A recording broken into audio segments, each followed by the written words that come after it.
on est là, je voulais vous parler, donc d'échanger surtout, c'est l'objectif ensemble, de 3 points un petit peu essentiels. Donc, en premier, il y aura l'arrivée des dépôts en Fiat, comme j'ai pu en parler juste avant. La vision un petit peu aussi du marketing de réseau, je voulais qu'on partage ensemble. Et du MLM, globalement, c'est ce que c'est notre structure aujourd'hui, actuellement. Et aussi, surtout, le prochain rendez-vous qui est à Malte, le premier en tout cas également officiel de la compagnie. Donc voilà, aujourd'hui, ce qui arrive prochainement, c'est sur l'intégration du système on-ramp avec 2 providers, Stripe et Guardarian. Donc l'objectif, c'est ça, c'est de déposer par carte bancaire et tout de suite une conversion en crypto-monnaie. C'est le principe, donc c'est on-ramp, c'est ce que ça signifie. On-ramp, c'est fiat en crypto, off-ramp, c'est crypto en fiat. Vous avez compris. On revient juste un petit peu dessus. Ouais, voilà. Non, on a du coup, vous aurez donc le widget qui apparaît justement directement sur la plateforme d'Artena. Vous choisirez votre fournisseur, comme je l'ai dit, Stripe ou Guardarian, le KYC qui sera intégré, potentiellement que pour les petits montants, il ne sera pas obligatoirement demandé. On est en train de voir avec leur politique, etc. Mais globalement, ça c'est imposé par le provider, on ne peut pas y échapper. Dans le futur, si on peut éventuellement faire des dépôts sans KYC, pourquoi pas, bien sûr. Aujourd'hui, on fait comme on peut. On sait qu'il y a beaucoup de clients qui sont intéressés justement et qui souhaitent déposer par carte bancaire, même par virement, parce qu'ils ne sont pas familiers avec la crypto-monnaie. Donc on fait en sorte de convenir à tout le monde. Et voilà, donc après ça arrive en crypto-monnaie, comme je l'ai dit. Je ne vous annonce pas de date pour le moment, voilà, parce qu'on ne sait jamais si on prend un petit peu de retard ou autre. Mais en tout cas, il n'y a rien qui est contractualisé pour l'instant, mais c'est en très bonne voie et ça devrait arriver prochainement. Voilà. C'est pour ça que je vous en parle aussi aujourd'hui. Concrètement, la suite. Voilà. Le deuxième point, c'est au niveau du marketing de réseau, du MLM. Aujourd'hui, il faut comprendre une chose, c'est que c'est une des structures les plus puissantes qui existent en vente directe. Et en termes de chiffres, il ne faut pas l'oublier, voilà, ça représente 170 à 180 milliards de dollars par an. Donc c'est un secteur qui est énorme. 110 à 120 millions de distributeurs indépendants et une présence dans plus de 100 pays. C'est pas rien. On peut aller toucher le monde entier, concrètement. Donc ça, il ne faut pas l'oublier. Maintenant, je me rappelle, j'en avais parlé dans un Zoom où je disais que mon objectif, en tout cas, c'est qu'on soit le numéro 1 en finance. Et j'avais vu un commentaire, je ne sais pas si vous l'avez vu passer aussi, c'est ne dites pas MLM. J'ai vu un commentaire passer.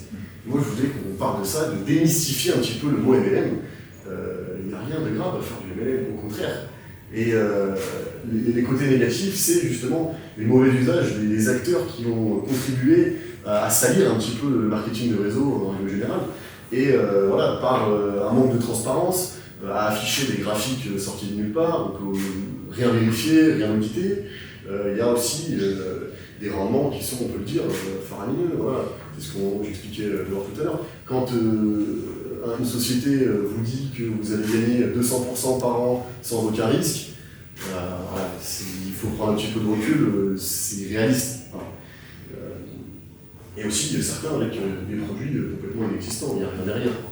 Il n'y a pas de création de richesse. Et donc tout ça, ça a contribué à nuire réellement au marketing de réseau, qui en fait est un business totalement légal et totalement extrêmement puissant. Donc on va s'en servir. Maintenant, il n'y a pas que ça. Il n'y a pas que des mauvais acteurs dans le jeu.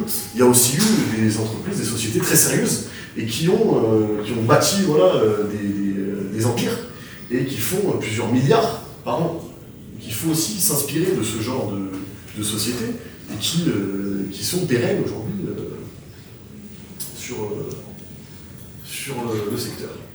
Et le troisième point, du coup, vous l'aurez compris, c'est le prochain rendez-vous qui se fera à Malte du 23 au 26 octobre. On l'a repoussé un petit peu. Pourquoi ? Parce que là, l'événement va se terminer au final fin juillet, début août. Il restera quoi ? Si on l'avait fait au mois de septembre, il aurait resté un mois pour valider un challenge, etc. C'était un peu short. Donc on a préféré repousser un petit peu pour laisser la possibilité à tout le monde de venir. Au plus, donc là aujourd'hui on est une dizaine. Il faut comprendre qu'à Malte on sera beaucoup plus. Ce sera un événement voilà, avec une grande salle de conférence, un dîner de gala, etc. on essaie de faire des choses en grand. Et du coup, le challenge donc débutera le 27 juillet, se terminera le 16 octobre, donc une semaine avant la date de l'événement, pour pouvoir nous laisser la possibilité de faire les dernières réservations, les derniers ajustements. On a pu le voir aujourd'hui, voilà, c'était un petit peu au dernier moment pour l'événement, la veille ou le jour même, certaines personnes ne savaient pas encore si elles venaient. Donc aujourd'hui, on essaie de faire les choses déjà mieux.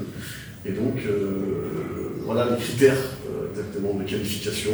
Ce sera donc 15 000 $ en branche faible. Je pense qu'il est atteignable en presque 3 mois. Ça devrait le faire. 10 000 $ d'investissement actif sur la stratégie. Évidemment, on n'oublie pas que c'est le produit principal, hein, c'est la stratégie Delta Neutral aujourd'hui, d'autres à l'avenir. Et le rang directeur à atteindre, pour ceux qui sont déjà directeurs comme certains, ce sera un rang de plus à aller choper. Et voilà, j'ai fait un petit peu le tour, on a le petit flyer. Donc on vous attend nombreux. Ça se passera à l'hôtel Hilton, qui est un hôtel prestigieux. Donc on est en train de faire les réservations. C'est magnifique. On essaie de faire toujours vous proposer quand même le plus sympa et que vous ayez une expérience inoubliable, si je peux dire. Voilà. Donc voilà, c'était un petit peu les 3 points que je voulais vous partager. N'hésitez pas si vous avez des retours à faire, quoi que ce soit, moi je suis à l'écoute. Pour le MM justement par exemple, parce que on sait qu'il y a une règle, le MM en soi aujourd'hui s'il n'est pas dans le VDI ou quoi, il est soit interdit ou il faut que tu te mettes en auto-entreprise ou que ta boîte. Un particulier lambda, s'il fait du MM, s'il déclare des résultats, il est obligé de se structurer. Bien sûr.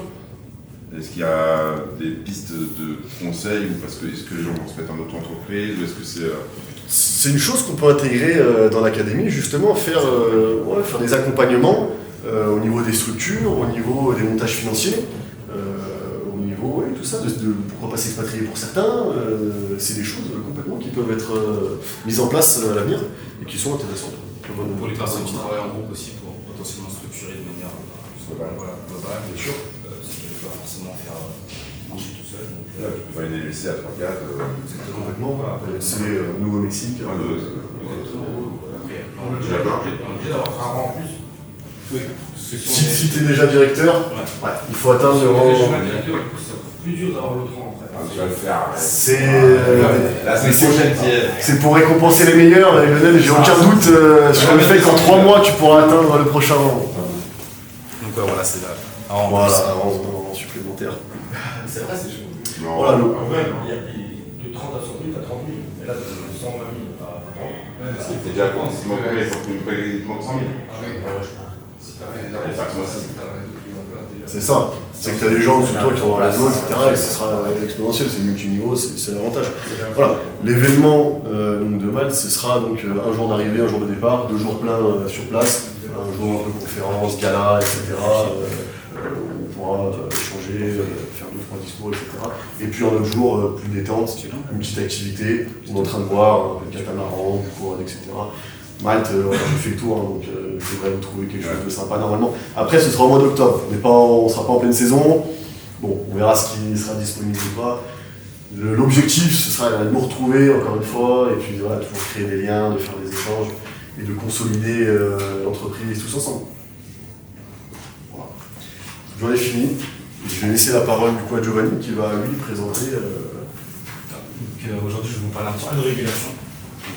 Sur 3 points centraux. Donc les wallets décentralisés qui nous concernent directement, les wallets de studio aussi, parce que les clients partenaires vont être amenés à les utiliser, donc savoir un petit peu dans quelle régulation ils s'engouffrent, et bien sûr les échanges décentralisés. Donc voir comment les implications MiCA et MiFID II, quel impact ils ont sur ces composants-là. Donc 3 briques, les vaults décentralisés, donc, que vous connaissez, donc on dépose des fonds sur la blockchain dans un smart contract. Donc, ça c'est un vault. On verra également aussi les vaults natifs à Hyperliquid et la différence avec les vaults que nous sommes en train d'auditer pour Afana.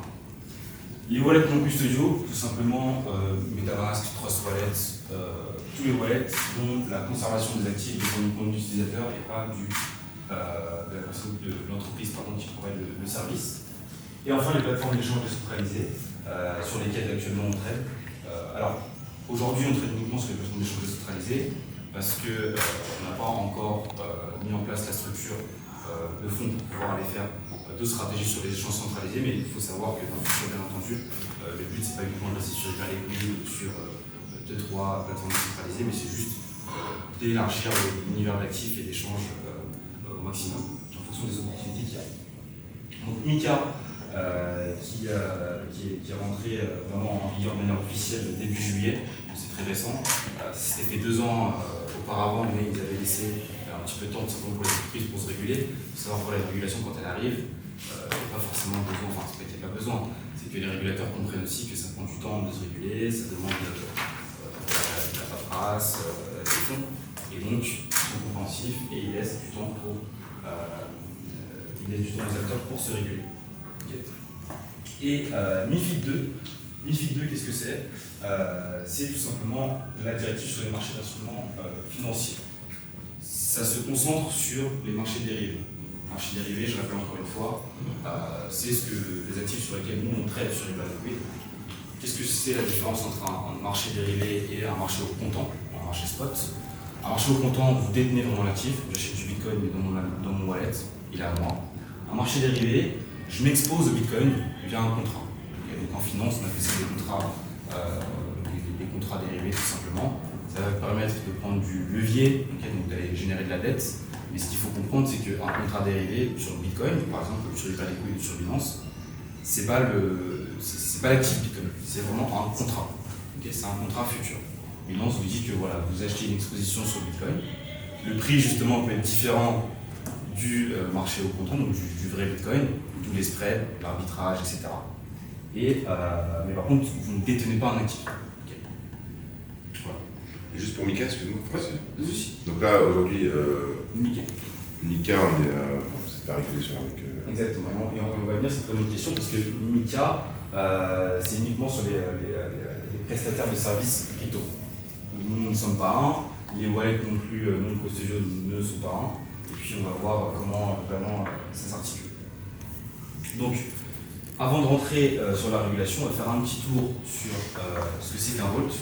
Donc, le cheminement du capital, l'utilisateur d'un wallet non custodial, donc un wallet sur lequel il a la propriété de ses fonds, il va venir déposer ses jetons, donc ses crypto-monnaies, dans un vault. Okay. Le vault, c'est le nom qu'on donne au smart contract. Il y a différents standards de vault, les plus connus étant le ERC 4626, tout simplement, c'est juste un standard. Voilà, c'est important que ce soit standardisé parce que sinon, chaque entreprise, chaque acteur crée un petit peu son smart contract comme il veut, et puis c'est beaucoup plus dur d'auditer. Et voilà, donc là, nous, on utilise vraiment les standards d'entreprise, de l'industrie, pardon, pour commercialiser des stratégies. Une fois que l'utilisateur a déposé dans ce vault-là, on est bien d'accord que d'autres utilisateurs aussi déposent. On commence à voir que Pierre-Paul Jacques détient X ou Y part de l'argent qui a été mutualisé. Et bien, dès qu'il dépose, admettons, $100 ou 100 USDC, en contrepartie, il va recevoir dans son wallet, ça sera visible dans le wallet, vous aurez par exemple, jeton Artena, avec un montant, et ça va représenter la part qu'il détient dans le pool d'argent. Okay. Donc, si la stratégie fait plus 10%, eh bien, sa part va prendre aussi 10%. Si elle fait moins 10%, sa part va prendre moins 10%. Ça, c'est fait pour que, tout simplement, quelqu'un qui dépose de l'argent dedans, eh bien, ne puisse pas partir avec les jetons d'une autre personne. Okay. Donc, c'est la comptabilité, tout simplement, qui est écrite sur la blockchain. Okay. Et donc, ces jetons-là, ils seront vraiment visibles dans votre wallet. Vous verrez Artena. Et peut-être qu'à l'avenir, vous pourrez même directement les échanger sur d'autres plateformes d'échange. Voilà. Comme je disais, la valeur suit les performances, gains ou pertes de la stratégie. ERC 4626, encore une fois, c'est un standard technique qui a été émis par Ethereum. C'est une norme commune au vault. Okay. Donc c'est vraiment l'équivalent d'une part dans un fonds classique, mais tokenisé en fait. On tokenise ce que vous avez dans le pool d'argent commun. Alors là, on va parler maintenant, si vous allez sur la plateforme Hyperliquid, pour les plus curieux, ceux qui ont fait un petit peu le tour, vous verrez qu'il y a une petite section Vault, justement. Ces Vaults-là sont des Vaults dont les smart contracts, en tout cas l'infrastructure, est gérée par Hyperliquid en lui-même. Okay, donc on ne crée pas de Vault là-bas. Par contre, la contrainte, c'est que Hyperliquid, si demain, nous, Artena, on voulait utiliser les Vaults natifs d'Hyperliquid, on n'aurait pas la possibilité de modifier les frais. Donc on ne pourrait pas adapter le modèle économique, le MLM serait bien entendu impossible. Sur Hyperliquid, il faut savoir que les frais par défaut, c'est 10% de commission de performance pour la personne qui gère le Vault. Et demain, vous tous, là, avec votre téléphone, votre ordinateur, en 2 clics, vous pouvez créer votre Vault. Sans aucune régulation, parce que vous êtes sur un échange décentralisé, et la structure de gestion de fonds l'est aussi. Okay. Voilà, donc il y a un blocage par défaut sur Hyperliquid d'un jour, sur certains Vaults on peut avoir 4 jours, mais sinon globalement ça marche de la même manière, vous avez le système de parts aussi qu'on a chez nous. Si je peux me permettre, sur ces Vaults-là, il y a plusieurs millions qui sont déposés. Bien sûr, il y a à peu près une cinquantaine de millions déjà, vous pouvez aller voir, sur les Vaults qui ont été créés par les utilisateurs. Et qu'est-ce qu'ils proposent, qu'est-ce qu'ils montrent de leur côté pour rassurer les potentiels clients? Eh bien, ils montrent, alors au niveau des descriptions des stratégies, malheureusement, selon les Vaults, il faut la regarder de manière discrétionnaire, mais c'est assez pauvre, je dirais. Souvent, vous avez une description qui tient sur 1 ou 2 lignes, et puis vous faites confiance, entre guillemets, au résultat passé, finalement. Par contre, il y a la traçabilité, bien entendu, de toutes les performances et les dépôts qui ont été réalisés. Par contre, vous ne savez pas qui gère le Vault. Okay. C'est juste une adresse. Vous allez voir Curator, 0x26.2, voilà. Après, si la personne décide de se montrer publiquement, elle peut le faire, mais dans 99% des cas, ça reste anonyme. Les stratégies qui sont utilisées. On a du directionnel, on a de l'arbitrage, on a tout. C'est vraiment, il n'y a pas si vous voulez, de contraintes imposées par Hyperliquid, voilà, vous pouvez faire telle ou telle stratégie, non. C'est vraiment libre. Si vous, n'importe qui, voulez faire une stratégie, au moment ma stratégie, c'est j'achète du Bitcoin tous les dimanches et je le revends mercredi, vous pouvez le faire. Il n'y a aucun problème. Et pour autant, ces Vaults-là arrivent à... Ah oui, non, il y a vraiment pas mal d'encours. On pourra faire un petit tour après sur les chiffres si vous voulez, mais voilà, sur les Vaults, Hyperliquid ont créé, bon là, il y a des centaines de 200 ou 300 millions au total sous gestion là-bas, mais normal, c'est l'équipe Hyperliquid qui gère. Et sur les Vaults créés par les utilisateurs, il y a à peu près 50 millions de mémoire. C'est énorme. Pour justement des Vaults qui n'expliquent pas grand-chose, qui n'ont pas de fondateurs, ou les personnes qui sont pas connues. 6 mois, 1 an, 2 ans, combien de recul? C'est arrivé dès le début, donc en fait il y a des Vaults en plus. Qui ont 6 mois. Il faut savoir qu'il y a des Vaults qui ont 6 mois, il y a des jours des Vaults qui ont 2 ans, et puis quand vous voulez, vous pouvez fermer le Vault. Et bien sûr, quand vous fermez le Vault, l'argent repart vers les personnes qui ont déposé. Il y a aussi des Vaults qui ont coulé. Okay. Voilà, du risk management qui n'a pas été bien fait, etc. Et puis, encore une fois, c'est ce qu'on appelle permissionless. Vous demandez la permission à personne. Vous mettez vos toilettes, et voilà. Une transaction, vous avez créé votre Vault. Ça ne nécessite pas de régulation, AMF, MiCA, etc. Et justement, c'est absolument pas concerné. Voilà, donc hors du périmètre régulé. Okay. Bien sûr, ça n'exonère pas le principe. Mais aujourd'hui, les Vaults Hyperliquid, il n'y a pas d'agrément, pas de supervision, pas de conservatoire agréé. Okay. Ce qui existe aujourd'hui, donc c'est pour ça qu'on dit que nous on opère pour l'instant dans une zone qui est grise. Okay. Mais le fait de ne pas vouloir non plus se réguler trop vite, parce qu'on ne sait pas quelle régulation il faudra adopter demain pour vraiment être en accord avec les futures lois qui vont arriver sur la gestion des fonds de manière décentralisée. Il y en aura, pas pour l'instant. Déjà, MiCA, ça a pris pas mal de temps, ça concerne uniquement le marché au comptant, okay, les prestataires de services crypto. Donc après, il va falloir avec MiFID II, qui pose un cadre réglementaire sur les produits dérivés, ce qui nous concerne nous, et ensuite, dans un troisième temps, qui pose un cadre sur les gestionnaires d'actifs décentralisés. On a pas mal d'années devant nous avant qu'ils prennent une décision, et ensuite il y aura une période pour pouvoir justement mettre en place ces structures-là.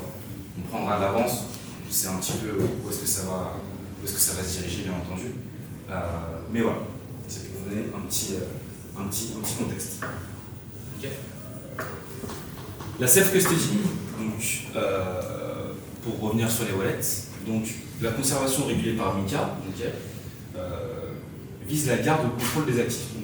C'est très important de comprendre ça. MiCA aujourd'hui vraiment n'englobe pas du tout les wallets non custodiaux parce que MetaMask, Trust Wallet, etc., il faut savoir que c'est juste des interfaces. Vous n'avez pas besoin de MetaMask ou Trust Wallet pour créer un wallet. Si vous avez communiqué avec la blockchain, voilà, écrire quelques lignes de code, vous pouvez créer votre wallet, le gérer, faire votre propre interface, ce que vous voulez. Nous, par exemple, avec mes équipes, lorsqu'on a fait des services pour des clients sur la blockchain, le trading, la gestion de trésorerie, on n'avait pas, on a plusieurs robots, on n'avait pas 10 000 wallets MetaMask, juste des clés privées. Et donc, MiCA n'englobe pour l'instant pas ce cas précis-là. Okay. Donc les wallets custodiaux, la différence, le fournisseur, le prestataire de service, il détient donc, les actifs, il contrôle les clés privées, il peut déplacer ou geler les fonds pour compte d'autrui, ce qu'un wallet non custodial ne peut pas faire, on ne pourra jamais faire en théorie. Et donc, là, la conservation, elle est régulée par MiCA. Okay. Pour les wallets non custodiaux, comme j'expliquais tout à l'heure, l'utilisateur seul détient les clés. Le fournisseur ne peut ni déplacer ni geler les fonds, donc la master wallet, Smart Wallet, peu importe, n'ont aucun pouvoir technique sur vos fonds. Et donc, pas de PCSA, hors du régime d'agrément, et bien sûr, il n'y a pas de KYC sur ces wallets. Okay. Donc, voilà pour ce qui est des wallets. Et donc, alors là, ce qui concerne les plateformes d'échange décentralisées. Okay, donc, pour poser un petit contexte sur Hyperliquid. Alors, ils seront régulés si et seulement si il y a un opérateur. C'est-à-dire, si un tiers, ou en tout cas l'entreprise ou l'acteur principal, donc on va dire Hyperliquid ou les équipes principaux, ont vraiment un droit de contrôle sur les fonds qui transitent sur leur plateforme. Aujourd'hui, Hyperliquid, donc c'est pas le cas. Avant Hyperliquid, donc Uniswap, SushiSwap, GMX, TYDX, enfin, énormément d'échanges décentralisés. Et donc, aucun de cela ne rentre sous la régulation MiCA. Okay. Par contre, Hyperliquid, encore une fois, on ne propose pas que des actifs au comptant. Okay. Donc, c'est pas seulement vous pouvez acheter du Bitcoin et les venir. Comme je vous l'expliquais précédemment, vous pouvez acheter du Bitcoin avec du levier. Okay. Donc, je pose 10 000 $, je vais m'exposer à hauteur de 10 000 $ sur Bitcoin, j'utilise un levier x2. Okay. Donc, ça veut dire qu'en fait, en réalité, de ma poche, j'ai sorti 5 000 et je peux dire que la plateforme, le marché m'a prêté 5 000 $. Donc, j'ai une exposition de 10 000 $. Ça, c'est les produits dérivés. Eux, c'est pas MiCA qui va les concerner, c'est MiFID2. Okay. Et donc, un opérateur européen proposant ce produit devrait donc cumuler une licence PSCA et MiFID2. Comme Binance, c'est pour ça qu'en France, aujourd'hui, on ne peut plus trader les produits dérivés. Donc Binance ne peut plus proposer, s'ils étaient enregistrés en Europe, les produits dérivés, par exemple, en français. Vous ne pouvez que acheter du stock, vous ne pouvez pas faire du trade avec le levier. Or, Hyperliquid n'est pas enregistré en Europe. Okay. Mais on va voir tout à l'heure que les utilisateurs européens ont quand même cette accessibilité-là. Okay. Donc, encore une fois, hors du périmètre supervisé. Il faut savoir qu'aujourd'hui, la régulation, voilà, je te donne un chiffre, mais c'est vraiment, on est vraiment au tout début. Okay. Le spectre de régulation qui va arriver dans les prochaines années, il y a encore tout à faire. Il vient à peine de commencer à réguler le marché autant, ça prend du temps, mais bon aussi il faut que ça soit bien fait. Donc voilà, Hyperliquid n'est ni enregistré ni agréé dans l'Union européenne. Okay. Donc nous sommes soumis à toutes ces régulations qu'on a vues précédemment. Par contre, il ne géobloque pas l'Europe, contrairement aux États-Unis. Si vous êtes aux États-Unis, vous ne pouvez pas trader sur Hyperliquid. Okay. Donc comment il vérifie? Il y a tout simplement un contrôle d'adresse IP. Nombreuses personnes utilisent les VPN, mais dans la régulation, si vous êtes aux États-Unis, vous n'avez pas le droit pour l'instant de trader sur Hyperliquid. Et c'est assez marrant, assez paradoxal, parce qu'il y a quelques mois, le patron de la bourse de New York, est parti voir les équipes d'Hyperliquid dans leur bureau pour les féliciter. sais pas ce qui se passe à ce niveau-là, mais voilà, ça prend un peu de temps. Et également, d'ailleurs, sur les périodes aussi, vous pouvez trader le S&P 500. Okay.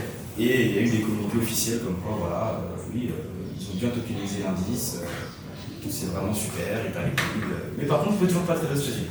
Il faut comprendre qu'on est dans un écosystème qui est encore tout nouveau. Donc, oui, c'est de la politique aussi, donc voilà, c'est sûr. Voilà. Pour l'instant, mais hyper liquide a quand même de bonnes relations avec les États-Unis. Dans les années à venir, voilà, il y aura un accord qui va se trouver. Je n'ai pas de doute pour ça. Donc, avec les acteurs institutionnels de manière générale. Bien sûr. Parce que même avec ce qui permet de faire, même sur les commodities, le fait que les marchés soient fermés la semaine, il y a beaucoup d'acteurs qui sont positionnés sur les ça fait beaucoup de bruit. D'ailleurs, il y a beaucoup d'acteurs de Wall Street, aux États-Unis encore, qui traitent le week-end sur hyper liquide. Après, bien sûr, avec des montages. Ils sont basés où, hyper liquide, alors ils ont une structure assez complexe. Je crois qu'ils sont dans les Caraïbes. Ils sont dans les Caraïbes. De toute façon, toutes les plateformes d'échange, généralement, c'est soit BVI, les vierges britanniques, voilà, Caraïbes, même Bybit, etc. Donc voilà, adresse IP uniquement pour contrôler. Mais voilà, nous, en tout cas en Europe, et l'accessibilité. Et ce qui est bien, c'est qu'on est hors du périmètre supervisé par MiCA et j'en passe. Okay. L'essentiel à retenir, donc, les volts à rendement, okay, donc volt RC 4626, je fais une petite aparté. D'ailleurs, les audits de sécurité sont en cours pour le contrat qui va arriver. Okay. Donc il y aura une passation après qui sera voilà, assez tranquillement. Les clients d'Artana pourront transférer leurs fonds, si vous voulez, vers le nouveau contrat qui sera audité. Okay. Donc il y a plusieurs boîtes d'audit qui sont en train de finir les audits. Bien entendu, les audits seront publics, et donc les boîtes seront communiquées pour aller faire une diligence là-dessus. Mais ne vous inquiétez pas, c'est des tier one, donc on a pris vraiment. Voilà, on a investi dans ça. Et ce smart contract, si par exemple, dans 3 mois, il y a un truc à modifier, quelle est la procédure? La procédure, tout simplement, donc lorsqu'on veut modifier ce smart contract, nous mettrons en place simplement un vote de gouvernance sur Artena pour informer les utilisateurs. Voilà, on modifie. Imaginons qu'on veut modifier, je sais pas, le plan de REM ou les performance fees, parce que voilà, le modèle économique, voilà, on a vu que c'était mieux pour développer le réseau, etc. Les leaders peuvent nous donner des idées, et puis après, on peut faire un vote, mais dans tous les cas, avant chaque modification, on préviendra les utilisateurs avant, et en plus de ça, chaque modification est inscrite sur la blockchain. Quand je veux modifier un smart contract, c'est une transaction. Et tout en sachant qu'il y a des choses qui ne sont pas modifiables. Il y a des choses qui ne sont pas modifiées. Comme lesquelles? Par exemple, en fait, ce qui est modifiable, les frais peuvent être modifiables. Par contre, il y a des gardes. Quand je modifie les frais, je ne peux pas les modifier tous les 2 jours. Donc, une fois que j'ai fait une modification, il y a une période, pour avoir plus de précision sur ça, dans laquelle je ne peux pas les remodifier. Okay. Et par contre, ce qui n'est pas modifiable, ça sera le EOA, le multisig. Le multisig, donc les opérateurs qui sont là pour signer, donc 5-6, dans mon équipe, qui sont là pour signer les modifications finales. Ça, on ne peut pas le changer. Normalement, ça empêche que le contrôle switch d'une personne à une autre. Voilà. Donc c'est quoi, un vote quadratique ou on va voir pour le système de gouvernance. Parce que nous, on était dans un projet avec l'IDAO 100%, avec je sais plus combien de personnes, 30 000 personnes. Donc il y avait un système de vote, mais quadratique, et puis avec le nombre de volumes que tu avais sur ton vote et tout. Donc en termes de gouvernance, c'était pas le top. Moi, honnêtement, je n'aime pas trop ce type de modèle-là parce qu'en fait, c'est à celui qui a le plus de liquidité qui a le pouvoir. Donc là, ça sera plus horizontal, enfin, c'est vraiment. Ça sera vraiment horizontal parce que de toute façon, s'il y a des changements, ils ne sont pas là pour faire ça, les gars, ça va être incroyable. Non, mais franchement. C'est l'objectif. Ça va être juste monumental. S'il y a des changements, l'objectif, c'est pas d'avantager une personne ou une autre. Il n'y a pas vraiment de raison qu'une personne ait plus de poids dans un vote. Dans l'ancien monde, oui. On a vu franchement, on a fait des curves noirs, voilà, il y a eu plein de guerres de gouvernance sur la blockchain, parce que forcément il y a des personnes qui ont des plus gros portefeuilles Et comment on gère la gouvernance? Celui qui a le plus de jetons en fait a le plus de poids de vote dans des actions. Là, il n'y aura pas du tout ça. Ça fait baisser Surtout l'ego. que ça concerne tout le monde. Donc, ouais, non, c'est très important et c'est un bon point à relever. Donc, voilà au niveau des contrats. Et aussi, une petite précision, une fois que ces contrats-là seront live, vous aurez la possibilité de vous connecter directement au contrat. Et donc de ne pas forcément passer par le front-end d'Artena. Ça ne sert pas à grand-chose en théorie, mis à part de vous garantir vraiment un accès 100% et en tout temps, qu'Artena ou pas, le site soit down, ou que voilà, peu importe le problème, sur la blockchain, vous allez sur l'Explorer public, qui n'est détenu par aucun de nous, fait par la communauté, et vous pouvez vous connecter au smart contract, retirer, déposer, ça c'est simple. Bien entendu, on mettra de la ressource en place pour éduquer les personnes et leur apprendre à comment utiliser tout ça. Peut-être même qu'on les obligera à le faire. Voilà, comme ça au moins, ils sont vraiment impliqués. Ouais, c'est une académie publique pour le coup. Oui. Et c'est même tout précis, Charles, c'est que je pense, et vous pourrez donner aussi vos retours, il y aura de plus en plus, on va mettre quand même en place certaines académies qui seront publiques, parce que voilà, il y a beaucoup de valeurs, qui seront distribuées dans l'académie privée avec des passés coaching aussi, mais il faut aussi quand même éduquer toutes les personnes du réseau. C'est pas parce que vous avez qu'un pass à $300, vous ne pouvez pas avoir non plus accès à l'information. Donc ça reste quand même le but d'éduquer le maximum de personnes pour entrer le maximum d'encours. Si les gens comprennent le produit, ils peuvent définir voilà, est-ce que ça leur convient ou non, et donc derrière pour récupérer des investissements. Okay. Les wallets, donc, comme on a vu, c'est du non KYC, donc pas de conservation régulée, okay. Donc pas sous les médias aussi également. Et les échanges décentralisés, comme Hyperliquid et les prochains dont on va utiliser, ne sont pas régulés par médias. Okay. Donc voilà, le protocole reste accessible bien sûr en Europe, hors périmètre supervisé pour l'instant. Ça va arriver, mais on a plusieurs années. Par exemple, Hyperliquid, la SEC, il me semble qu'ils avaient fait une annonce concernant justement les échanges type Hyperliquid, en disant que voilà, pour l'instant il n'y aura pas de loi vraiment à brut avant 5 ans. Les 6 mois, c'est quoi? C'est 1000 milliards de. Enfin, il y a sûrement un volume en fait. Oui. Comment? Il y a sûrement en fait une deadline sûrement par rapport au volume, quoi, dès qu'il y aura un gros mouvement de. Ils attendent aussi que s'ils font le droit demain et que ensuite le marché des échanges même de fonctionnement, ils attendent que le marché continue de maturer un petit peu avant de vraiment poser un cadre juridique. On ne peut pas faire des allers-retours pour être d'accord. Et Hyperliquid aussi a fait un communiqué il y a pas longtemps, encore demander aux gens à reconnaître le fait que les wallets non custodiaux aussi bien que les échanges décentralisés ne rentrent pas sous toutes les régulations des équivalents de MiCA si vous voulez aux États-Unis. Donc ça aussi ça va être entendu. Et je pense que de toute façon, il y aura un cadre à part pour ces échanges-là. Il y aura les échanges centralisés qui seront régulés de telle manière et les centralisés qui seront régulés de telle manière. C'est logique qu'il n'y a pas les mêmes fonctionnalités sur les deux. Okay.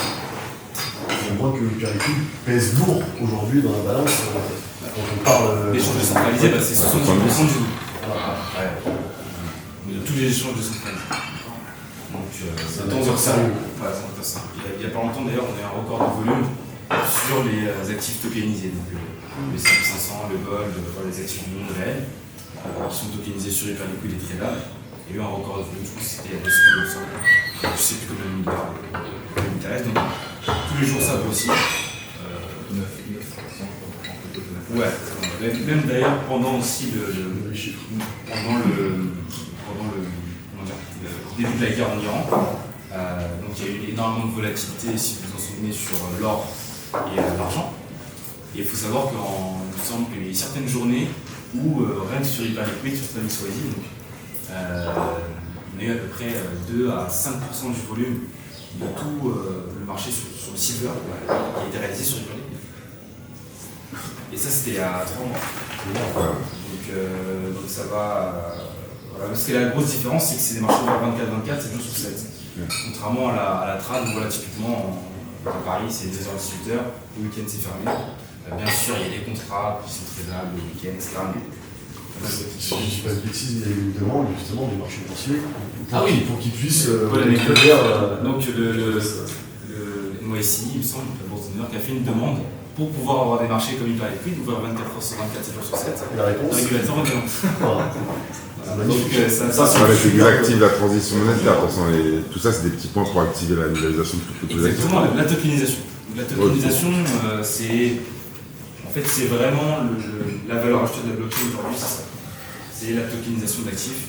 Et par tokenisation, bien sûr, ça implique la traçabilité et toutes les implications derrière la transparence. Ça donne encore plus de puissance et de pouvoir, justement, à la DeFi, les exchanges décentralisés, etc. Exactement. C'est magnifique.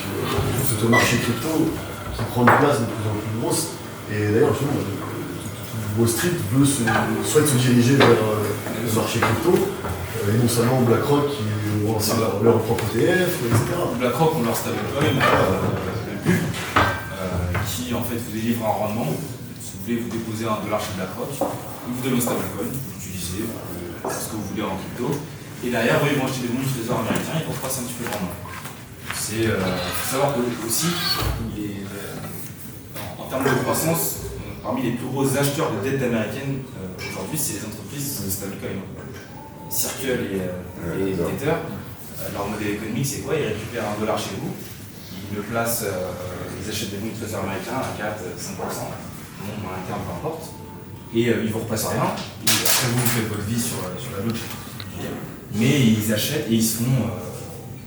C'est des entreprises, c'est un modèle économique des plus rentables, et c'est récent. Et puis se dire quand même que c'est des petites boîtes crypto, il y en a qui ne le sont plus, mais qui sont parmi les plus gros acheteurs de dettes américaines devant certains États, c'est quand même quelque chose de laissé. Et aussi, bon, pour le bien ou pour le mal, après chacun fera son interprétation, mais ça redonne un petit peu de force au dollar. Parce que du coup, en crypto, les stablecoins euros, j'en avais parlé un petit peu dans l'académie, pour l'instant, c'est pas encore, il n'y a pas encore vraiment beaucoup de liquidité, et du coup, ça redonne, par exemple, un pays dédollarisé en Afrique, ou Nigeria par exemple, qui utilise beaucoup les cryptos, qui utilise nécessairement beaucoup de USDC, USDT, etc. Donc au final, derrière, ils participent au financement de la dette américaine. Donc c'est une stratégie de Trump, c'est une très bonne stratégie aussi de refinancer l'État américain par l'émission de stablecoin de cession de dollars. Mais l'euro est donneur aussi. Et après, à terme, la guerre, ça sera, est-ce que les particuliers seront plutôt sur des CBDC, donc des euros digitaux, dollars digitaux qui seront, eux, gérés par les banquiers centraux, ou bien est-ce que les personnes vont se diriger plutôt vers les stablecoins. Ce sera un petit peu la guerre. Je veux dire, stablecoin, il va falloir voir ça comme un petit peu le nouveau cash, et vous avez l'euro numérique, le dollar numérique, les monnaies. Même la Suisse, LPCA. De toute façon, la directive, elle part même pas des États. Elle part même pas des banques centrales. Elle part de plus haut, elle parle de la BIS. La BIS, c'est la Bank of International Settlements. C'est la banque qui donne un petit peu les guidelines à toutes les banques centrales. Par rapport à la BRI. À la comment? À la BRI. À la BIS, c'est. Pour te dire, ils dépendent d'aucun pays et personne n'a le pouvoir sur eux. Et l'armée, la BIS, Bank of International Settlements. L'armée ne peut pas rentrer chez eux, ils sont en Suisse à Basel. Mais alors à Bâle, il y a la BRI. Personne n'a le pouvoir sur la BIS. Mais même de personnes. Même l'armée suisse ne peut pas rentrer dans un petit territoire. C'est vraiment, ils ont leur. On touche le cœur du sujet là. Voilà. Et c'est eux qui vont donner les directives justement à la BCE. À la BRI qui va donner à la BCE, qui va donner à. Mais je trouve qu'au final, à la fin, c'est la plus il y a un homme du coup à la tête de la BIS, et Augustine, j'ai plus son nom de famille. Mais vous tapez BIS, c'est. Je crois les Mexicains, si je ne dis pas de bêtises. Enfin bref, c'est cet homme-là qui décide. C'est bien de le savoir. Mais ça, c'est hyper important. Je vais faire des recherches. Merci, parce que vous remontez jusqu'à la BRI et pas jusqu'à là, mais alors la BSI. La BIS. Mais en gros, là, c'est un peu. Il y a deux gros acteurs. Il y a, si vous voulez, pour les politiques un petit peu sociétales, etc. Ça va plutôt être le World Economic Forum qui va donner un petit peu les guidelines aux États. Et voilà, chacun fait un petit peu ses choix. Et pour les politiques monétaires, au-dessus des banquiers centraux, c'est la BIS qui donne. Alors, c'est pas forcément des méchants. Après, c'est quand même assez. Je trouve ça un petit peu quand même assez dommage qu'ils ne soient pas médiatisés, en tout cas que le peuple ne connaisse pas les acteurs qui ont le plus d'impact sur leur vie, tout simplement. Voilà, donc il n'y a pas de suivi. On peut peut-être pas faire un suffrage direct pour élire le président de la BIS, je vais bien comprendre, ça serait un peu chiant. Mais voilà, un minimum de transparence, je pense que ça ne fait pas de mal non plus, et ça éduquerait aussi tout simplement le monde sur ce qui se passe au niveau politique monétaire. Donc voilà, on divague un petit peu, mais c'est ça. Donc voilà, c'est bien d'en parler. C'est bien d'en parler, d'être éclairé sur le sujet. C'est de l'éducation. On fait de l'éducation financière. Complètement. On en apprend tous les jours les uns des autres. Si vous avez des petites questions sur tout ce que j'ai dit avant, ou bien Merci en tout cas, Giovanni, pour la présentation. Moi j'ai une question pour tous les deux. Qu'est-ce qui fait que vous avez besoin que ce soit transparent? Enfin, d'où viennent vos valeurs et vos éthiques? En fait, déjà, après, moi, ça me paraît naturel, c'est un peu facile de dire ça. Mais moi, je trouve que c'est déjà, même d'un point de vue business, un avantage commercial. Aujourd'hui, ça permet aussi de protéger l'utilisateur. Il y a quelqu'un qui a confiance en votre produit, et puis même de déposer dedans. Déjà, ça part de là. Et puis, la blockchain, tout simplement, ça permet d'avoir une transparence avec pas de coût. C'est-à-dire que j'ai fait un smart contract, tout le monde peut voir, c'est rapide, flexible. Donc, des contraintes opérationnelles aussi, la blockchain c'était très important. En plus, ça nous apporte de la transparence pour permettre de faire plus de conversion pour tout type de service qu'on veut vendre. Et puis, dans la finance, voilà, c'est un peu ce qui prime. Malgré qu'il y ait des fonds qui soient régulés, moi je connais, je ne vais pas dire de nom, mais récemment, un ancien client à moi, à mes équipes, voilà, un fonds régulé en Europe, il s'est avéré qu'en fait il était parti en une structure un petit peu pourtant régulée par top régulateur en Europe, etc. Ça n'empêche pas en fait. Les régulations, c'est juste là pour protéger lorsqu'il y a un problème, que vous puissiez vous retourner contre quelqu'un, entre guillemets. Par contre, si vraiment la personne qui gère le fonds décide d'être opaque, peut l'être. On peut le voir, mais simplement en citant FTX. Oui, on est dans un point de vue gigantesque, je veux dire, la planète est un point de vue gigantesque. Ouais, c'est ça, mais voilà, c'est des choses, c'était énorme. Vous êtes rencontrés avec maintenant? Comment Charles, ça fait 2 ans. Ouais, 2 ans, on était aussi. Après, on avait des contacts en commun avant. En fait, c'est ça, on nous a mis en relation, c'était une collection en commun, et c'était sur Dubaï, en resto, et puis on a échangé, parce que moi je m'intéressais déjà à l'arbitrage. Et donc j'ai un ami qui m'a dit, écoute, je connais quelqu'un qui justement exploite des stratégies, je peux te présenter. Et voilà, et puis après, tout de suite, on a accroché parce qu'on avait, en fait, on a une passion en commun qui est la DeFi. Donc on a tout de suite accroché, échangé. Et depuis, on a par la suite décidé de travailler ensemble. Donc votre vision avant le MLM, votre vision avant qu'il y ait cette possibilité. C'est justement, pour répondre à la question de Sarah, en fait c'est ça, c'est la blockchain. C'est aussi ce qui me passionne, c'est cette transparence. On voit tout en permanence, en direct. Et ça a été révolutionnaire, je pense, dans le monde actuel, l'arrivée de la blockchain. Et donc je pense que si tous les business étaient un petit peu structurés de cette manière-là, ce serait une grande avancée. Vision à 20 ans, c'est quoi ce monde? Pour moi c'est un monde tokenisé. Donc, que ce soit des actifs tangibles, donc une table ou peu importe, des actifs non tangibles de l'argent, tout sera traçable. Après, ça va emmener aussi une petite contrainte sur la privacy, enfin, le domaine du privé.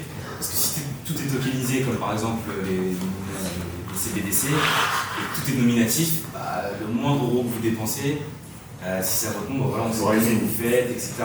Donc ça va être un gros challenge. Par contre, ça va pouvoir aussi, je pense que ça va permettre de redistribuer pas mal de cartes. Okay. Donc il y aura beaucoup moins d'opacité, beaucoup moins de balles à l'entrée sur certains domaines, et donc plus d'équité. Plus d'équité. Voilà, ça permet aussi à des équipes, j'ai lancé relativement jeune. Sans la blockchain, j'aurais peut-être pas pu commencer à faire des stratégies comme ça. Il y a 15 ans, comment je fais à 20 ans pour aller me connecter à la bourse de New York, je commence à monter les trades, se copier. J'ai fait des licences, etc. La partition du pouvoir économique. Voilà. La blockchain, on peut faire se connecter à toute plateforme de Tout le monde peut y accéder. Il y a de plus en plus de liquidités. Mais même si on n'avait pas beaucoup au début, ça permettait au moins de faire des proof of concept, de montrer que avec du temps de capital, je peux faire ci, je peux faire ça, tester des choses sans avoir besoin de demander à Pierre-Paul Jacques, parce qu'on a cette transparence qui est là et on a un peu plus de sécurité. C'est encore un marché qui reste immature, mais c'est aussi pour ça qu'il faut rentrer maintenant. Dans 15 ans, dans 20 ans, il y aura vraiment d'opportunités. Certes, on prend des risques à rentrer maintenant, il y a des plateformes qui tombent, qui se font hacker, d'autres qui se soulèvent comme une période liquide. Mais il faut être là quand il y a de la croissance au début, c'est plus important. Voilà. Par rapport à toutes les monnaies anonymes, oui, type Monero, ça va être la guerre avec les États. Moi j'aime bien. Moi j'aime bien parce Il faut que vous mettre en lien avec, Détail aussi. avec quelqu'un par rapport à tout à l'heure, vos paiements carte et virement, parce qu'il y a moyen de. Bien sûr. Ça, le banking, ça va arriver, il y aura pas mal de choses. On a encore rencontré un potentiel partenaire au Maroc. Pour Artenapé, etc. Ouais. C'est des choses qui vont arriver, pareil en discussion. Vraiment important, c'est eux qui fournissent Monero, sortie de banque, qui sont en contact avec les crypto. La complexité, la difficulté, ça va être. C'est pas juste de trouver un provider de cartes, parce que demain, le provider a un souci, les cartes sont plus disponibles, on ne peut plus utiliser, c'est un problème. Donc là, ce qu'on cherche surtout, c'est d'avoir un multi-provider, d'avoir une dizaine de providers disponibles constamment, et s'il y a un souci sur une carte, une autre est disponible directement. C'est ce qu'on est en train de voir. Pareil, je vous en ai pas forcément parlé, parce que ça va prendre plus de temps à mettre en place, mais c'est des choses qui arrivent. Aussi qu'on veut faire une redistribution de revenus, je crois que je voulais faire aussi sur les frais, etc. Il y en a déjà plein qui le font, il faut être aux petits oignons, parce que s'il y a trop de rémunération, il y aura trop de frais, il faut bien négocier à la rentrée, c'est faire, mais il ne faut pas que ce soit trop rémunérateur non plus. Non, ça reste. On prend un petit peu, c'est bien sur le volume, après ça Après, ce qu'on cherche aussi, ce qui peut arriver, c'est du sans KYC pour les cartes. c'est ça que. Et ça, beaucoup sur le marché, les concurrents, il n'y en a pas beaucoup du sans KYC. Avec des Après, frais. forcément, les top-up vont être un peu élevés, mais c'est le jeu. Demain, je sais pas, si vous voulez avoir une carte bancaire sans KYC, C'est le prix de la privacy. c'est ça. Ce sera un pourcentage à donner. Mais bon, on essaiera de mettre dans tous les cas les deux possibilités, KYC, non KYC, comme ça. On a un compléteur comme ça, sans KYC, des black cards. Ouais, il y a plusieurs. Il y en a aujourd'hui qui fonctionnent tout le temps, partout, etc. Avec un bon service client, etc. Visa, il bosse dessus depuis 7 ans maintenant, à 6 ans, donc ça commence à être au point. Quoi. Non, c'est pour ça que les Mastercard, etc., ils sont aussi dedans. Ouais. Les visas sont en plus d'avance quand même. Ça va, sur les cartes crypto. Moi j'utilise CAS en ce moment par exemple. CAS pour finance après CAS. C'est bien, ils ont un banking à Porto Rico, il me semble, et à Hong Kong, Singapour, donc voilà, c'est en Europe. Vous pouvez utiliser CAS pour ça marche pas en ce moment. Oui, et c'est qu'il y a des KYC. Si je peux commander la physique. Tu peux Non, c'est une KYC la Non, pas CAS, c'est avec KYC. Non, ça ce sera après la tête. Aujourd'hui, avec KYC, il y a une Red Pay, il y a plusieurs qui fonctionnent très bien. Mais CAS, c'était bien parce que c'est vrai qu'eux, ils sont basés à Porto Rico. Bon, si c'est du KYC, ça reste là-bas et il n'y a pas d'informations, etc. Ils n'ont pas de l'Europe directement, etc. Donc c'est Porto Rico et Hong Kong ou Singapour qui sont leur structure. Et ça marche bien, des limites qui sont assez. Faut y aller pour. Le bon plafond. Donc, c'est intéressant. Le business des cartes, ça va se développer, mais bon, ça va être aussi régulé. Donc, pour ça aussi qu'on ne va pas non plus y aller comme des bourrins. Pour ça, c'est nouveau, on n'a pas envie de vous proposer une solution. Et puis après, demain, voilà, faut pas que ça empiète sur le business quand même principal d'Artena. Il y aura des cartes virtuelles et physiques à un certain prix, avec justement de la redistribution dessus aussi. Ce sera encore des moyens de capitaliser, etc. C'est juste dans le business plan de redistribution, être cohérent.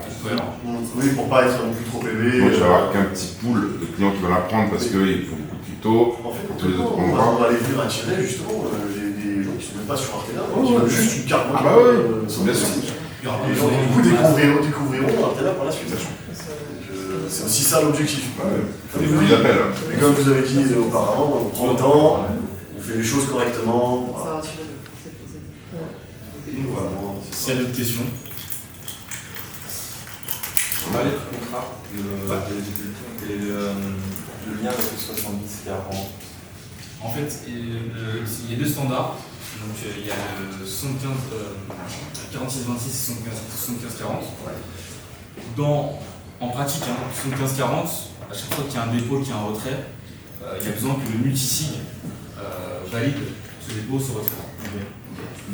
Le 46-26 de base, il n'y a pas besoin de validation. Nous, on a travaillé avec je ne sais pas si tu connais Lagoon par exemple. Voilà, moi j'ai un très bon ami à moi qui est fondateur de Lagoon. Et voilà, la team un peu la petite Gaba DeFi France voilà, qui gère un petit peu tout ça. Et en fait, ce qui se fait maintenant un petit peu, c'est les 46-26, mais avec une validation du multisig. Nous, on va plutôt être dans ce cas-là. Et pourquoi avoir un multisig qui valide? C'est une sécurité en plus, parce que nous, ça ne change rien. Il y a un dépôt, on va le valider. À la limite, on pourrait dire, bah non, on prend les dépôts vite, etc. Mais ça nous permet de revérifier par-dessus, avec nos infrastructures qui sont hors blockchain, que voilà, il n'y a pas eu de problème, de shares, etc. Parce que, on fait des audits, ils font tous des audits, tout le monde fait des audits, etc. C'est très très bien. Mais c'est pas parce qu'il y a un audit que c'est bon. Et puis, vous pouvez payer 3 milliards d'euros d'audit. Voilà, c'est bien d'avoir quand même plusieurs infrastructures qui se vérifient elles-mêmes pour assurer vraiment la sécurité. Si le dépôt doit prendre 24 heures, 24 heures, ça donne 1 heure, il prend 1 heure. Pareil pour les retraits. Mais au moins, on est sûr que chaque personne qui a déposé, elle a les bonnes shares. Donc, elle détient vraiment ce qu'elle a déposé en fonction de comment le vol va monter ou va baisser. Il a la bonne valeur, aussi bien sur les retraits, sur les dépôts. C'est encore une sécurité en plus. Et une double validation blockchain aussi. Voilà, Là, il y a des checks de cohérence qui sont réalisés constamment entre la blockchain. le on, off et. Voilà. Parce que nous, on fait confiance à la blockchain, et derrière aussi, on a toute une infrastructure développée par les équipes tech qui vérifie tout ce qui se passe sur la blockchain. Parce que la blockchain, on ne sait jamais, on peut se tromper, il peut avoir quelque chose. Les acteurs qui essaient de s'infiltrer aussi. Bien sûr, ça arrive. Regardez. La clique, ça arrive, mais vaut mieux avoir le système avant qu'attendre qu'il se passe quelque chose et puis se dire maintenant on va faire ça. Voilà. C'est comme ça que ça fonctionne. Voilà. Mais voilà, pour regarder, c'est vraiment les standards. AVE, ils ont un 46-26 par exemple. Ils en ont plusieurs. Mais, voilà, après, chacun met ses petites spécificités. C'est pour ça que dans l'audit, ça peut prendre plus ou moins de temps. Mais voilà, les standards, ça reste le même. On n'a pas inventé la roue. Le 75-40, il permet par exemple, si le vote il est basé sur Arbitrum ou sur notre blockchain, et que le vote, je sais pas, il trade constamment sur Binance, et que quelqu'un veut mise de gros ou quoi que ce soit, en fait, il faut déplacer les fonds de Binance vers Arbitrum, et après là on valide. Alors que 46-26, c'est souvent que des stratégies qui tournent que sur la DeFi, essentiellement le chain, donc souvent les fonds sont sur la même blockchain. Donc quand tu lis gros, automatiquement il récupère de la blockchain la Saturn par exemple, parce que je sais pas, si c'est sur leur pot de liquidité des 5 3, ça fait direct. Sur 15-40, parfois il faut ramener des fonds et de l'extérieur pour appliquer pour les. C'est ça le synchrone de ça. C'est la différence. Voilà, donc, après, il y a des acteurs qui sont un peu dans les modèles hybrides, donc le 40, 46, 26, etc. Mais globalement, l'identité principale, c'est ça. Donc voilà. On a fait du tour.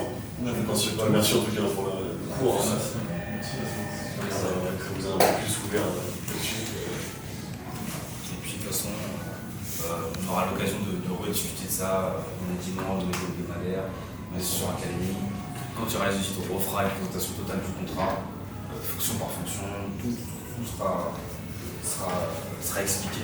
Et pas juste, on balance une adresse, un contrat et puis elle va D'ailleurs, il y a un document lié à le smart contract qui était. Je sais plus s'il a été ajouté sur le dashboard ou pas encore. Pas sur le dashboard, mais il a été peut-être communiqué. Donc il est peut-être oublié en fait. Il est sur le dashboard? C'est pas sur le dashboard, mais on l'a. Ok, bon, on va le rajouter sur le dashboard.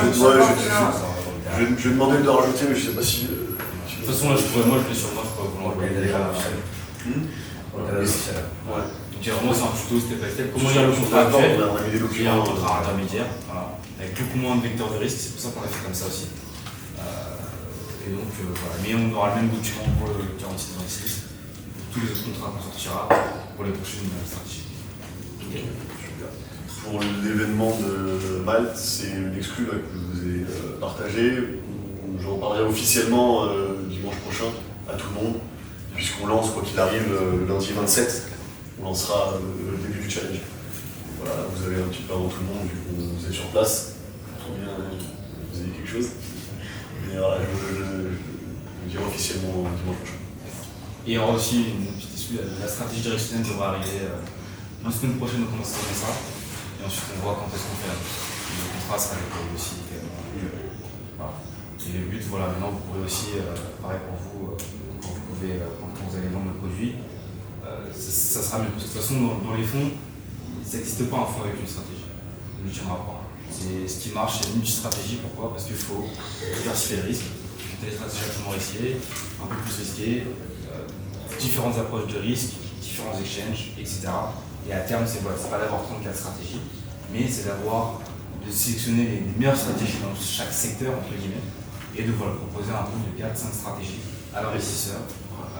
Plus tard, peut-être même avec une gestion intelligente qui sera gérée par Athena, ou bien l'investisseur qui décide de faire son allocation, 20% ici, 20% là, 70 Et là, donc, la strat qui arrivera prochainement, on est sur des rendements autour de 100% par an, avec un drawdown de 20%. Enfin, la fourchette, c'est entre 70 et 90% plus ou moins de rendement, et les drawdowns autour de 20%. Donc forcément, plus de rendement, Plus risqué. et donc ça, sans avoir juste du rendement net. Et pour vous dire un petit peu, je présenterai dans les détails, encore une fois, ça, juste à vous. Mais le corps de la stratégie, si vous voulez, c'est pas juste, voilà, on va parier, on pense que les équipes. C'est pas du directionnel pur. C'est, vous savez, donc l'arbitrage, on est ce qu'on appelle hedgé ou couvert à 100%. Ça monte, ça descend, on s'en fiche. Et cette stratégie-là, on va être couvert avec un coefficient de couverture, s'il vous plaît, un coefficient edge, qui va être variable. De temps en temps, on va avoir un biais un petit peu plus long, on va avoir un biais un petit peu plus baissier. Et il y a deux paniers d'assets. On a sélectionné, nous, on a analysé une centaine d'assets crypto. Les gros, c'est les petites. Et donc, on a remarqué que malheureusement, on plus gros pour nous. Plus de 90% des cryptos, je ne crois pas que vous connaissez ça, au bout de quelques années, une fois que les PC vont se galer, ça va à la cave. Donc, nous, on aura un panier d'assets d'une vingtaine, une trentaine d'accueils sur lesquels on aura fait des études fondamentales. Nous, on regarde en fait la crypto. Déjà, qu'est-ce qui maintient son prix? C'est quoi sa valeur intrinsèque? Généralement, derrière, il y a un protocole. Est-ce qu'il génère des revenus? Est-ce qu'il génère pas de revenus? Comment les revenus sont redistribués? C'est quoi l'inflation? C'est quoi la demande? Voilà, une analyse fondamentale. Un panier d'une vingtaine de cryptos. Et derrière, sur le panier sur lequel on va être aussi la plupart du temps, on reste très conservateur, avec du bitcoin, un peu de hype, mais voilà. 3-4 cryptos qui sont vraiment bien implantés, on est là pour le long terme. Et il y a aussi un petit pour le curieux, on a fait quand même d'analyse statistique, et il faut savoir que lorsque le marché baisse, les cryptos sont beaucoup plus corrélés entre elles que lorsque le marché monte. Donc c'est pour ça qu'en fait, on a tout le temps ce panier short là, parce qu'on sait que quand ça baisse déjà, ces petites cryptos-là, entre guillemets, c'est petites, hein, ça peut être des cryptos valorisées à plusieurs centaines de millions. Mais ces cryptos-là, qui sont beaucoup plus petites que le Bitcoin par exemple, vont baisser beaucoup plus que le Bitcoin. Et donc c'est comme ça qu'on arrive à garder un drawdown assez bon, mais néanmoins quand même délivrer pas mal de performance. On peut avoir des années aussi avec 40%, hein, 30%, mais bon, c'est déjà pas mal. Et cette stratégie-là, voilà, ça fait longtemps qu'on travaille dessus, mais comme d'autres acteurs aussi, on a vu, voilà, pas d'autres acteurs qui sont dans les M&A, mais je connais d'autres gérants de fonds aussi qui aiment bien cette approche-là, de ne pas avoir soit 100% en long, 100% en short. C'est quelque chose qu'il faut déjà exécuter avant. Ah oui, bien sûr, un petit historique pour. c'est backtesté sur 6-7 années, donc ça prend du temps à tester, ça a été fait, et on est en paper trading depuis plusieurs mois déjà. dans ce Martin-là, on a travaillé cette stratégie-là. Juste, on n'en avait pas parlé parce que voilà, on préfère parler ponctuellement et sur. Et donc, pour expliquer un petit peu plus technique, on a l'arbitrage qui est donc le delta neutre, un delta de 0. Voilà. On a le directionnel qui est un delta de 1. Voilà, directionnel pur, on va dire. Directionnel pur, c'est delta de 1. Et nous, du coup, on se situera en Entre 0,5. 0 et 1. Voilà. En fait, temps de temps, ce coefficient il bouge. Selon les périodes de marché. Et ce qui est bien, c'est que, imaginez que demain, voilà, il n'y a pas trop de biais, donc on peut repasser en delta 0, cette stratégie-là aussi. Un mois, 2 mois, on reste tranquille, on voit ce qui se passe, puis ensuite on reprend l'exposition, que ce soit la hausse, soit la baisse. Et forcément, il faut en être conscient, si on va jusqu'à 70-90% d'endement, on risque aussi de l'air, du drawdown de 20%, même si on essaie de se hedger et de gérer, de faire du risk management, il y a toujours du risque. Quoi qu'il arrive, quand il y a une manipulation d'argent, il y a forcément du risque. C'est des choses, ça n'existe pas, ça n'existe pas quelqu'un qui vous dit cette stratégie-là, tu peux mettre tout ce que tu as et il n'y aura aucun risque de faire. Ça n'existe pas. Le tout, Il c'est faut aussi vraiment, être franc là-dessus. le tout, c'est vraiment, même pour les investisseurs, je sais pas moi je leur dis, c'est voilà, faut arbitrer votre risque pour un moment. Il faut surtout regarder au niveau de la temporalité. C'est-à-dire à quel horizon de temps vous l'investissez. Une personne qui veut déposer des fonds, mais qui veut potentiellement en disposer dans 6 mois, 7 mois, ou 3 mois, 2 mois, à prendre un risque sur ta stratégie. Une personne qui peut se permettre de laisser un peu plus son argent travailler, ça peut être intéressant de placer une partie du capital, une stratégie un peu plus risquée, parce que vous pouvez faire des mois, sur les résultats qu'on a fait, par exemple le mois de mai sur la stratégie dont je vous parle, c'est du 17%. Donc il y a des mois où, voilà, et surtout aussi dans ces stratégies-là, alors c'est bizarre on va dire que des gestionnaires de fonds vous disent ça, mais c'est la vérité. Il faut aussi que les investisseurs voient les stratégies comme un actif. Quand vous faites beaucoup de profit sur une stratégie, il faut prendre de l'argent. Il faut retirer son argent. Donc retirer son argent, une partie. Tirer un petit peu de profit, et tu peux placer justement les profits que tu as pris sur quelque chose de non risqué, en attendant. Parce que c'est les probabilités. Si, admettons, nous on fait sur 4 ans, tous les jours on a 0 trade perdant, possible, bah, plus on fait trade gagnant, plus il y a une probabilité que demain on fasse un trade perdant. Et ça dépend même pas de notre analyse, c'est vraiment de la statistique pure sur la loi des grands nombres. Voilà, plus vous gagnez, plus le prochain trade a une probabilité de perdre. Même si vous êtes blanc, etc. C'est pour ça que des fois il faut désengager le capital, poser, le re-engager, etc. Voilà.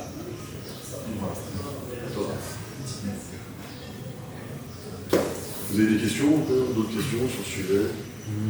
Des choses que vous n'avez pas vraiment compris, n'hésitez pas. On est là aujourd'hui pour ça, échanger, c'est le but. De toute façon, je pense que peut-être qu'on représentera sur une autre forme un dimanche tout ce qu'on vient de parler. Et puis voilà, on pourra discuter, puis de toute façon on en parlera.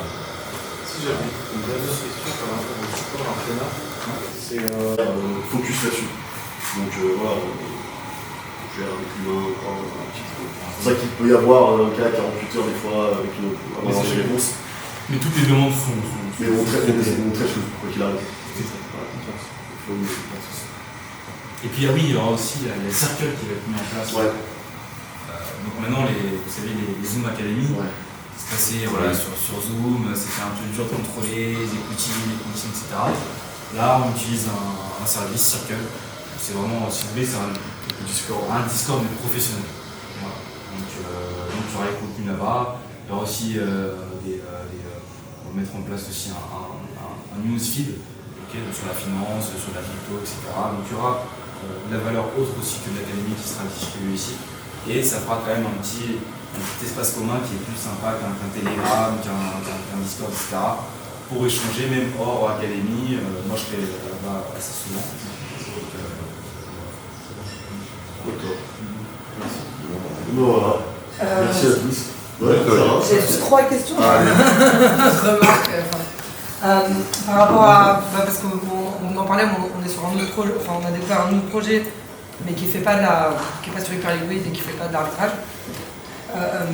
Et en fait, on se faisait la remarque pour les Français un peu chauvins que c'était cool parce que c'était le côté français, quoi, genre. Franco-français. Voilà, franco-français. Mais par contre, c'est vrai que le site, il n'est pas forcément en français. Donc est-ce qu'il y aura un jour une interface en français? Et est-ce que dans le futur, il y aura aussi plusieurs langues, quoi, genre espagnol, anglais, Parce que, Il y aura des switches, on va mettre des switches sur le site pour traduction. Ouais, le français, c'est quasiment que du francophone qu'on est en plus. On peut déjà avec Google Chrome, Oui, faire une traduction, mais oui, c'est pas le plus optimal. Ouais, des fois il y a des blagues un peu sur les liens, sur les...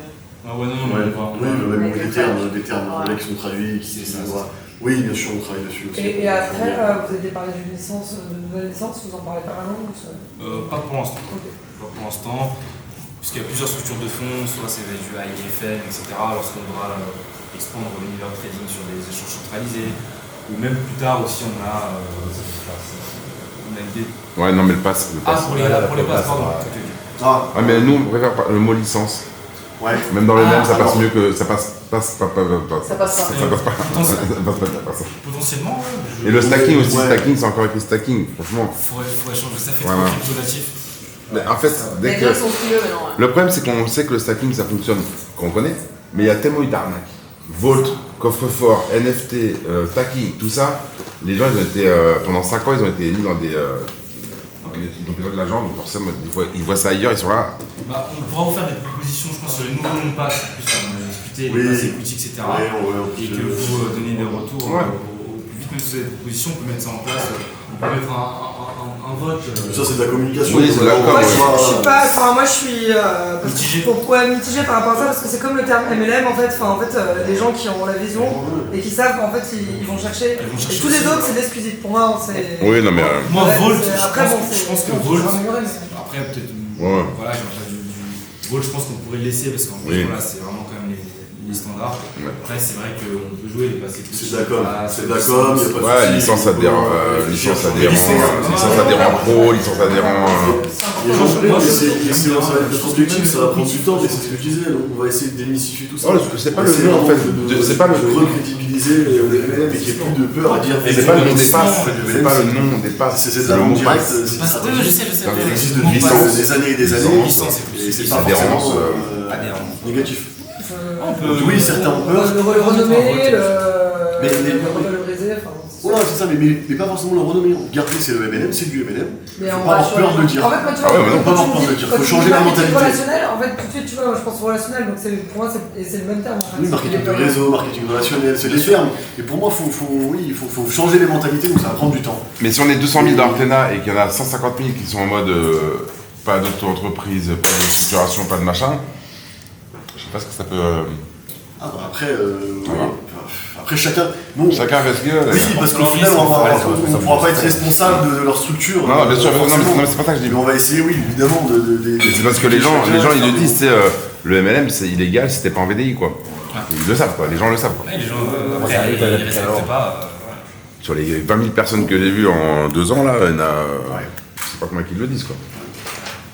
En plus, les médias ont bien fait les choses entre la simulation du Ponzi, entre les scams, entre les arnaques pyramidales, entre les. Il y a tout un.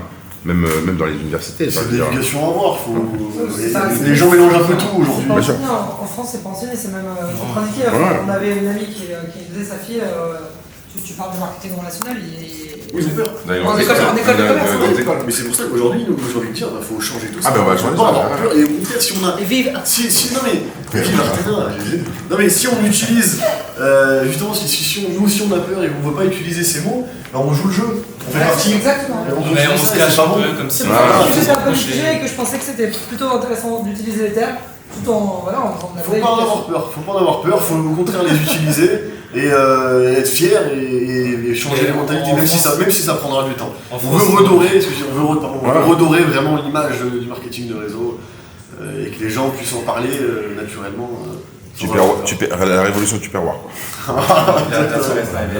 Et le problématique des MLM, c'est qu'il y a beaucoup de systèmes de mise en place, alors de protocoles qui sont pas fiables, et puis aussi de positionnement de leader qui arrivent dans des façons d'entrer qui sont pas saines. Qui sont pas Oui, très agressif, Voilà. etc. Je Mais comprends contre-exemple, totalement. par exemple, on a Préditis en France. Préditis, c'est des milliards sous gestion, gestion de patrimoine et Assurance, etc. C'est du milliard. Ouais, c'est comme IAD pour Il y a le disparu, c'est juste. Non, il le disent pas. Ils le mettent pas en valeur. Ouais, mais ils sont aussi structurés. Alors, Ah quand, oui, ils sont quand structurés. tu rentres dedans, on ne va pas comme ça, t'as une structuration. je pense. Bien sûr, mais il y a ce Il y système. a contrat, mais oui, c'est de l'affiliation de Il y banane. a de l'affiliation d'air, j'ai un ancien associé enfin un associé d'ailleurs. Tous vont comme ça, même les voitures. Moi, j'ai fait la formation à Paris chez Carcel quand ils ont commencé le MLM vente de voitures. Ça, voilà. On a partout maintenant. Partout. De tout se vend comme ça. C'est la meilleure économie de toute façon. Là, c'est pour le marketing, enfin, je veux dire, c'est super. Quoi. Moi, tu as le pot de fer contre le pot de terre avec tout le capitalisme, avec le modèle de développement publicitaire, marketing, où ça fait beaucoup de chiffre d'affaires et d'économies disparates dans le monde. Et que là, on centralise sur les acteurs de la société. Ça, j'aime pas trop ça. Est-ce que vous apprendrez les classes intermédiaires à 500 du coup? Je suis en discussion avec les équipes de marketing, etc. On trouvait Un quatrième passe. C'est pour ça, ouais, peut-être pas, peut-être oui, je vais voir. On est en train encore d'en discuter, là on a été pas mal pris avec le monde, etc. Potentiellement aussi, éventuellement un pass investisseur, uniquement vraiment pour que des gros investisseurs. C'est des choses qui sont en discussion, mais voilà, c'est pour ça que je vous en parle pas là, pas que vous fassiez des idées. Voilà. Et comme ça avait dit, j'ai entendu, j'ai eu vos retours. C'est bien parce que là, t'as mis à 200 000 sur le fond, il y a eu 600 ou 700 000 là de passes. C'est pas assez. Il faut changer la dynamique. Je pense que la dynamique, il faut, un pass à 50, tu mets 50 balles dans l'arbitrage, automatique, tu mets 100. Tu mets 100, tu mets 50 dans l'arbitrage. Le pass à 300, tu mets 200, automatiquement dans l'arbitrage. Bon, s'il y avait un pass à 500, le pass à 1000, 500 en arbitrage, le pass à 2005, 500, 700. Et au moins, il y a une action obligatoire. Forcément, il y aura moins de redistribution. Ouais, mais sur le pass, le but, c'est que ça. Nous, on avait mis toute cette redistribution pour justement plaire un petit peu aux gens qui étaient de ce milieu. Non, c'est hyper bien. Qui ont l'habitude d'avoir beaucoup de rendement. C'est que la balance reste. Voilà. Il faut switch. C'est pour ça, sur le pass, on redistribue quasiment 80%. C'est pour ça que vous avez réussi, c'est vrai que c'est balance. Voilà, c'est ça. C'est parce que tous les autres systèmes de pattes, tout le monde s'y met au passage, il y a les licences, c'est pas grave. Eux, ils se rémunèrent 50-55. Et tout le reste, c'est se garde. Donc là, c'est beaucoup de gens qui sont oui, parce que les autres, ils n'ont pas de produit, ils créent rien, donc ils se rémunèrent avec ça. Nous, voilà, nous, c'est pas le cas, nous, on redistribue 80%. Et ce qu'on a gardé, c'est pour mais 80%. C'est pour. Si on fait les vrais Si vous faites des calculs à 90, 95. Avec les bonus de rang, etc. Vous n'êtes pas loin des. On redistribue énormément. On est au moins 90. Et on garde le peu qu'on. Si tu prends les 15% des equity, si tu prends les 55%, voilà. si tu prends les primes de rang, les primes de rang, il y a une 30%, il y a les 30% du currency. Les Apple, les Mac, machin. Si tu prends tout, t'es proche des 90. Voilà, c'est pour ça. Et le peu qui nous reste, voilà, on met, on fait un petit événement, on fait un truc, voilà, on essaie quand même toujours de tout redistribuer. Nous, ce qui nous intéresse, c'est, on le dit toujours, c'est la stratégie. Nous, c'est le but, c'est d'avoir le plus de sous-gestion possible. Le système de passe ou de licence que vous avez. Je sais pas pourquoi j'ai dit licence, je sais pas c'est qui licence. Moi, c'est licence. Adhésion. Moi, j'aime bien licence ou adhésion. J'ai la question qui vient par rapport à Malte, les gens qui ne sont pas qualifiés aussi au système d'association. Potentiellement. C'est le but justement d'arrêter une semaine avant. Nous, on peut voir, on peut se laisser, on a une marge, on a une négociation, on peut voir pourquoi pas. Mais logiquement, avec le système qu'on a mis en place, c'est quand même accessible à beaucoup. Mais oui, pas à ceux qui. C'est pas vraiment la question, tu vois, imagine, il y a des gens, je sais pas, oui, imagine qu'ils arrivent, ils démarrent, ils démarrent, ils ont envie de venir à Malte. Bien sûr, ah bah oui, plus on est, ce sera. Des compagnons, tu vois. Complètement. Comme on l'a fait pour. Ouais, pour les événements, après, nous, on en a fait quelques-uns quand même avec des personnes avec 100, 200. Ouais. Donc c'est bien aussi de. Il faut juste que vous puissiez vous retrouver au niveau organisationnel, pas dernière minute. Voilà, c'est pour ça que déjà on arrête le challenge une semaine avant, bon, une semaine de marge. Mais là, je suis un peu déçu parce que je voyais, là, on a fait sur un mois, c'était 30K et 10K, et là, sur 3 mois. Parce que justement, on a envie de ramener le plus de monde possible, on a envie de faire un gros événement, quelque chose de. Donc s'il y a 100 personnes, 150 000, plus 150 000, et là, ça y aurait 10 000 sur la strate. Ah, ça va faire l'autofinancement, ça va. En fait, oui, on n'a pas l'objectif de prendre des bénéfices là-dessus. Ah non, mais c'est clair, vous allez payer votre poche, ça veut dire. Après, mais si, c'est ce qu'on est. Si on redistribue 80%, on se garde à peu près 20%, voilà, ça va nous payer juste le voyage de cette personne-là. Oui, non, mais c'est pas le but. Parce que l'event à Malte, comment vous financez? C'est vous qui le financez? Oui, bien sûr. Donc après, si par exemple il y a X personnes qui sont qualifiées, je ne sais pas combien de places il y a dans la salle. Mais, pour l'instant, on va discuter justement pour les salles de conférence. Il y a tant de place. Là, avec C'est grand, c'est le Hilton. Plus on est nombreux et plus on peut faire des débats, ça va être accessible à des gens qui sont en bas et qui peuvent ça peut leur donner la vision. Mais même sans parler de marketing de réseau, il y a des gens qui sont simplement investisseurs, qui ont pris un pass à 5 ans, qui font pas de relationnel, qui vont venir. qui ont envie de venir, parce qu'ils ont envie de découvrir le corporate, etc. Et puis même les gens qui font partie d'un peu. C'est nous, c'est ce qu'on fait. Le pass à 50, c'est le tout premier pass. Et l'arbitrage, est-ce que tu dis investisseur, un pass à 50 Oui, mais.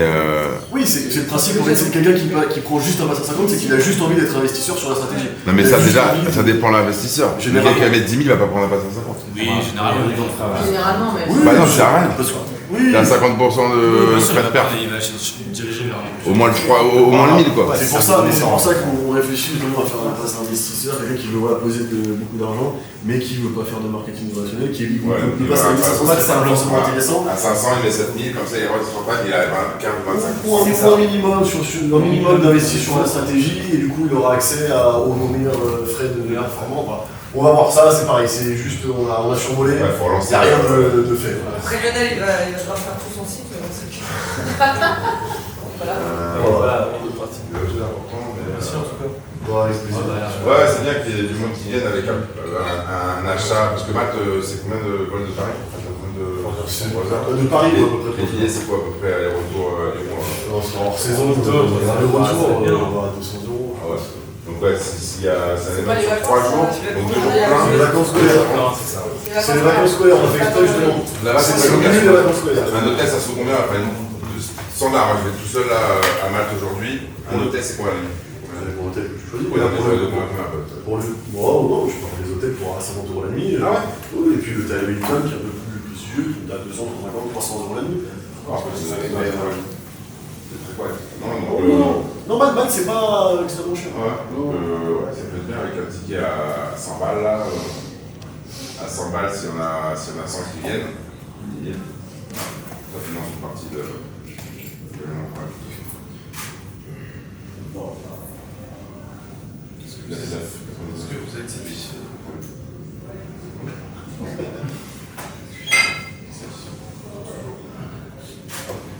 Ouais, bah tant mieux, c'était le but, c'était pas quelque chose de très poussé, mais on voulait faire une petite présentation. Et donc la vraie vision, c'est être le plus gros marketing de réseau. Dans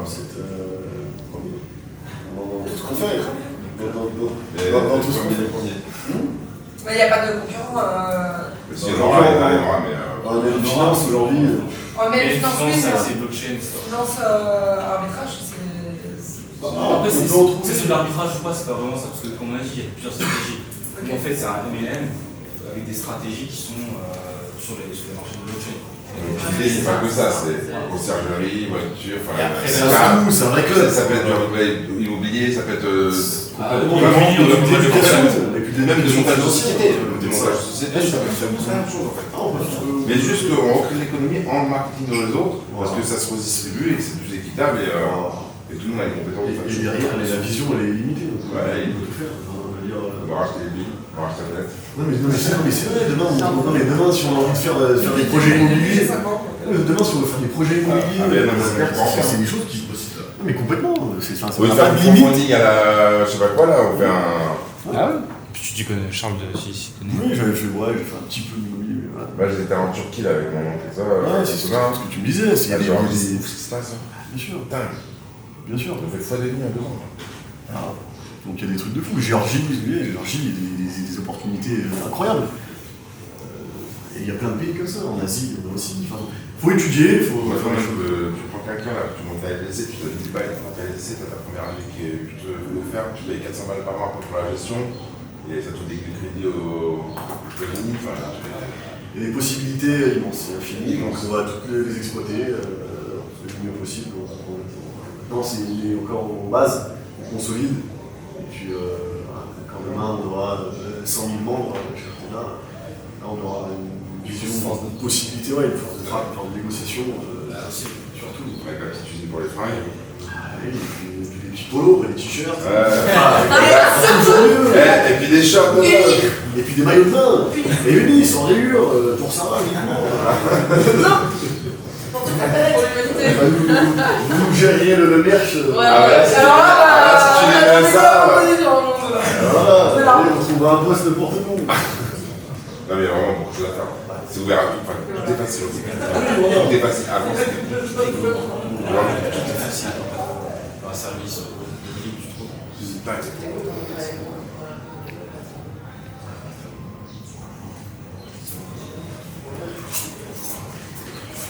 Enfin, Comment on était là? Regarde, tu peux Dans 45 minutes. Ouais. En visio. Bon, ça s'envoie ça. On a pas